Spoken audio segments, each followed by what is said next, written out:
ያመጣልንን ፋይዳ ከህግ የበላይነት አንፃር አይተነዋል ጦርነቱ ኦሬዲ ዲፋክቶ ኢትዮጵያን ሁለት ሀገር አድርጓል አሁን ትግራይ የኢትዮጵያ ናት በትግራይና በቲፒኤልኤፍ አመለካከት ብቻ ሳይሆን በኢትዮጵያ መንግስት አመለካከትና በደጋፊዎቹ አስተሳሰብ አሁን ትግራይና ኢትዮጵያ አንድ ሀገር ነው ጦርነቱ ኦሬዲ ኳፍርሶናል አሁን ይሄን የመፍረስ ሂደት መቀልበስ የምንችልበት እድል አለን ወይ ነው ጥያቄው እንጂ ኦሬዲ ፈርሰናል በቀደም ከሀፍታሙ ጋር ባደረኩት ውይይት ስጠቅስ ሰምተ ይሆናል አንድ የፌደራል መንግስት ከአፋርና ከአማራ ክልል ቲፒኤልኤፍ ይውጣል ብሎ ሲጠይቅ ዴፋክቶ ሀገሩ መፍረሱን ነው የሚያሳይ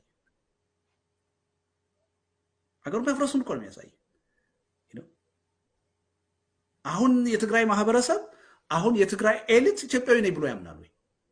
ያምናል ኢትዮጵያ አሁን ከዚህ ጦርነት በፊት ወደ ነበረችበት ሁኔታ በቀላሉ ትመለሳለች አንድ ሀገር ሆና ትቀጥላለች ኖ ከባድ እኔ ሲቻል ከዚህ የመፍረስ ሂደት መውጣት የምንችልበት እድል ካለ እንዴት መሞከር እንችላለን እድሉ አለን ወይ ካልቻል ደግሞ መተላለቅ ሳያስፈልገን እንዴት ስርዓት ባለው ሁኔታ መለያየት እንችላለን ነው ጥያቄው እንጂ አሁን ጦርነቱ ኦሬዲ አፍርሶናል አሁን ሰማለው መፈክሩ ኢትዮጵያ አትፈርስም የሚባል ነገር ኢትዮጵያን ያፈርሱ ሰዎች ናቸው እንደሚሉት ሁለት ሀገር ፈጥረው ትግራይ ቀላል ትርጉም አይደለም ለኢትዮጵያ ያለው የትግራይ ህዝብ ከኢትዮጵያ ታሪክና ማንነት አንፃር ቀላል ትርጉም አይደለም ያለው ይሄ ነው የሚያሳዝነው የዛሬ 30 ዓመትም ኢትዮጵያ ፈርሳለች በከፊል ኤርትሪያ ከኢትዮጵያ ስትገነጠል ፈርሰን የኢትዮጵያ መፍረስ ዛሬ የሚጀመር ነገር አይደለም በተግባር ሆኖ አይተነዋል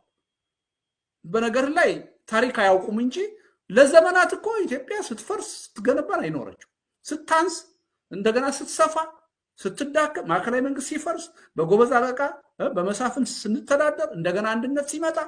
ስንፈርስና ስንገነባ ነው የኖር ነው መፍረስ ለኢትዮጵያ ታሪክ አዲስ አይደለም ልክ እንደ ተአምር ኢትዮጵያ አትፈርስም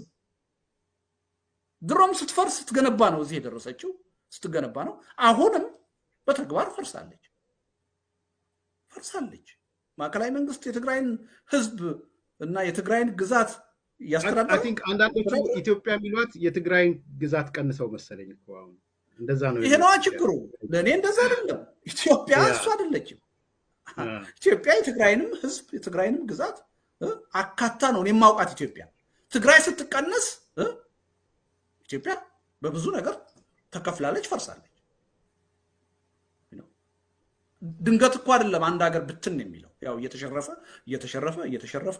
የትግራይ ደግሞ ከኢትዮጵያ መነጠል ኢምፓክቱ ኤርትሪያ ከኢትዮጵያ እንደተገነጠለችው አይደለም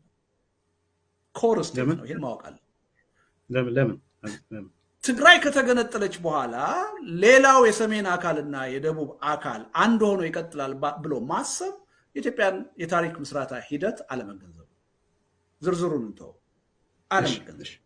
እሺ አንዱ መረዳት ያለብን ይሄ ነው ግን አብርሃ ያይዘህ ያነሳልኝ ጥያቄ ነበር ኢትዮጵያዊ ማልተሶች ተፈጥረዋል ነው ያልኩህ አሁን ኢትዮጵያዊ ማልተሶች ላይ ነው ትንሽ ኤርሚያስ ካንተ ምንለየው እሺ እኔ